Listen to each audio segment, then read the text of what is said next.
I was extremely rattled by what had happened. The police had tried to track down the website, but since there was no way for them to recover my history, and I had originally found this sick site by just randomly clicking links, it seemed pretty hopeless to find it. The police told me to change all my information about myself and to move in with a friend. After changing pretty much all my information, I decided to move in with my friend David. David was an extremely honest, hard-working person. He never went to parties, slacked off, got drunk or high. He was very dedicated to finishing college. In fact, he was one of the few kids I knew at the time who wasn't getting on the deep web regularly. I had told him all about my experience with the deep web, and that's mostly why he agreed to let me stay with him. One night, we were both up studying very late when my phone went off. I looked to see who had texted me and saw the person sending the message had no number, just like last time. It read, "Check your computer." There was nothing else to it, just one simple instruction. I opened my laptop, and when I did, I noticed that I didn't have control of the mouse. I tried to move it, but the mouse just moved on its own. Someone had remote access to my computer somehow. I never gave anyone remote access before.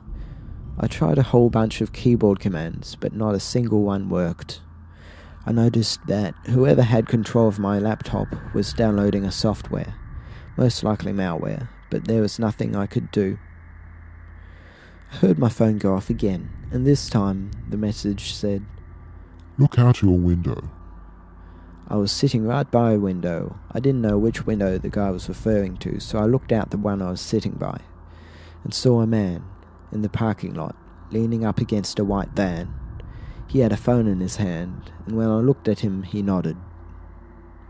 My phone went off again. Type in and hold down Shift-Alt-F5 at the same time to activate the software. I called in David to my room to show him what was going on. He seemed just as nervous as I was, but with the man just outside our window, we didn't want to anger him. David called the police right away and told me that they would be there soon. I didn't activate the software and just sat there. Eventually, I got another text. "I am coming in if you don't do it right now." I didn't know why he or the person in control of my computer couldn't do it, but I didn't dare to ask.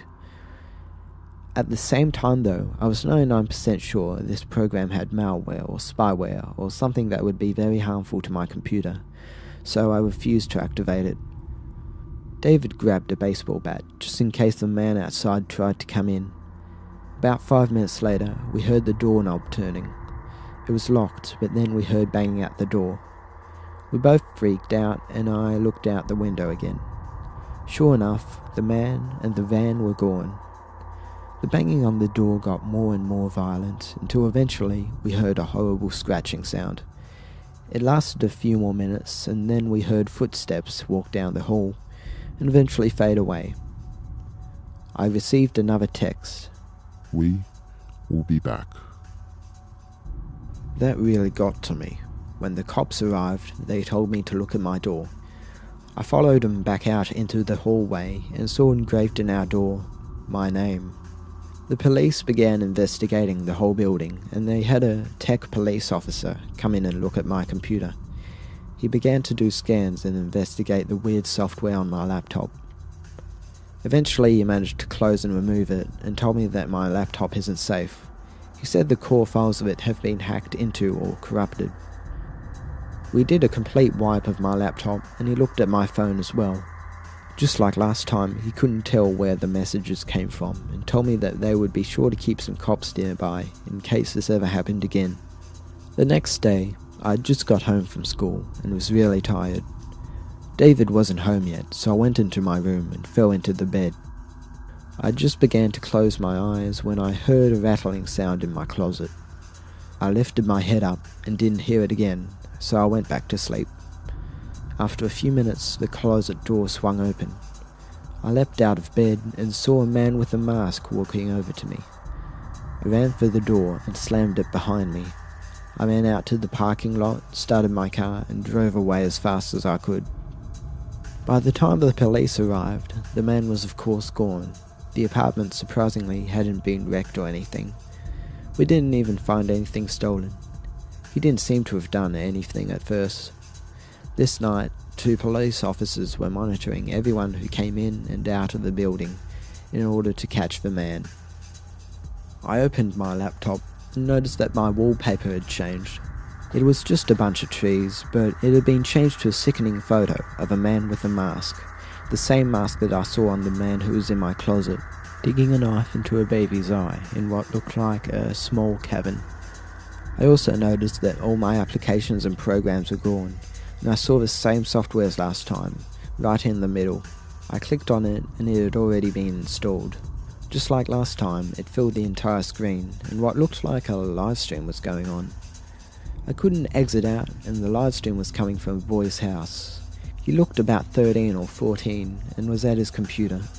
It didn't take long for me to see that I was watching through his webcam, and he had no idea. I saw a small chat box pop up in the top right of our screen, and in it, someone typed in the box, "Welcome to our live stream. We are glad everyone could be here. Thank you, John, for being here as well." My eyes got very wide. My name was John, and they were waiting until I was watching to start the live stream. As I watched, I saw that the closet door behind the poor boys slowly opened, and a man walked out with the toolbox in one hand. He quietly set the toolbox down and pulled out some duct tape. He went behind the kid and put the tape over his mouth and grabbed him tight.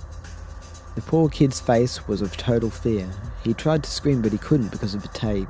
They were making a decent amount of noise, so it told me that the kid must have been home alone.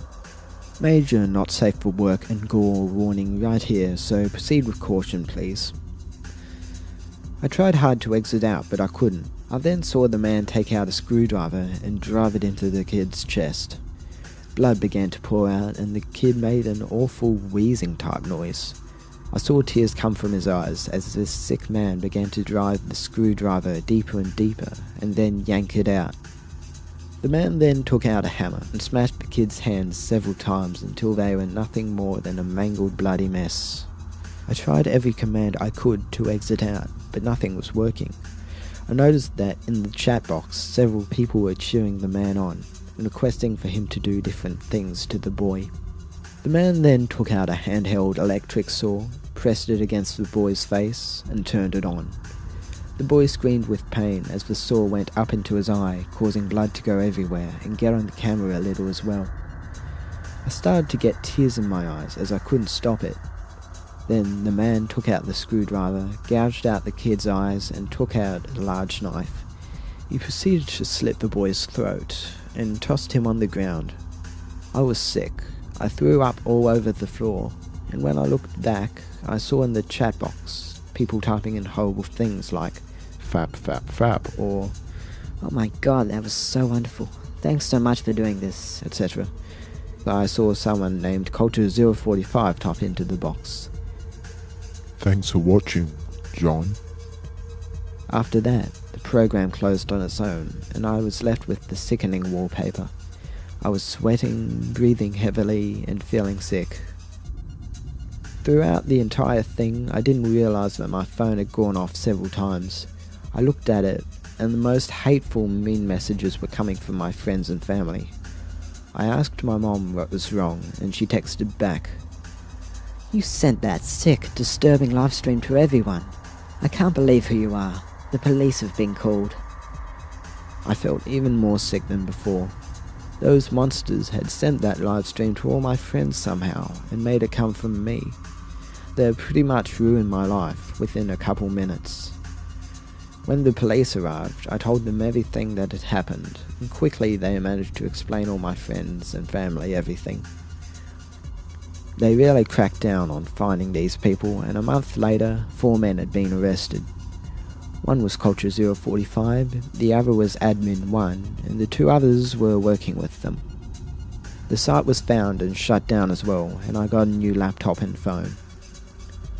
I could say some horror cliche here and say something like I kept getting texts or kept hearing weird things ever since, but none of that happened.